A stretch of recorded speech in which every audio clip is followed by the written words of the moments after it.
টিকটকে নিজেদের ফলোয়ার বাড়ানোর আশায় বা ভাইরাল হওয়ার নেশায় বিভিন্ন বিপজ্জনক কর্মকাণ্ড করে বসেন অনেকেই। আবার ভিডিও বানাতে বানাতে এতটাই মগ্ন হয়ে পড়েন যে তাতে করে অসাবধানতায় যা ঘটে তা বোধ হয় কারোরই কাম্য নয়।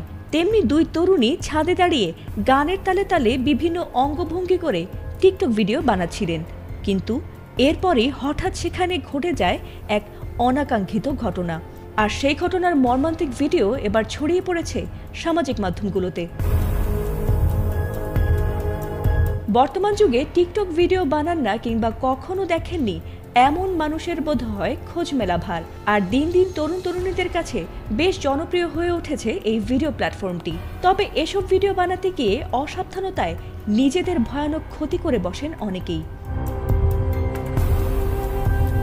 ভাইরাল হওয়া সেই ভিডিওতে দেখা গেছে বিকেলে দুই তরুণী ছাদের কোনায় দাঁড়িয়ে মনের আনন্দে টিকটক ভিডিও বানাচ্ছিলেন, কিন্তু কে জানতো এই ভিডিওই হতে চলেছে তাদের জীবনের শেষ ভিডিও।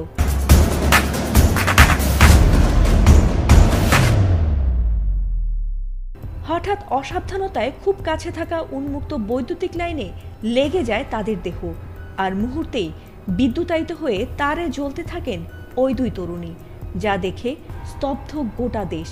তবে সবচেয়ে মর্মান্তিক এবং ভয়াবহ বিষয় হলো এক পর্যায়ে তারা আগুনে জ্বলতে জ্বলতে বিকট শব্দে নিচে পড়ে যান। এই ঘটনাটি কোথায় ঘটেছে তা নিশ্চিত হওয়া না গেলেও অনেক নেটিজেনের মতে ঘটনাটি ঢাকার যাত্রাবাড়িতে ঘটেছে। এ ঘটনার ভিডিও যিনি ধারণ করছিলেন তিনিও বোধহয় কখনোই ভাবেননি যে হঠাৎ এমন মর্মান্তিক পরিণতির সাক্ষী হতে চলেছেন। তাই ভিডিও ধারণের সময় এমন ঘটনায় তিনিও আল্লাহ আল্লাহ বলে চিৎকার করছিলেন। এদিকে ভিডিওটি ছড়িয়ে পড়তেই আতঙ্কিত হয়েছেন নেটিজেনরাও। তবে অনেকেই ভিডিওটি নিয়ে উদ্বিগ্ন হয়ে পড়েছেন, আবার অনেকেই ভিডিওটি দেখে আক্ষেপ করছেন।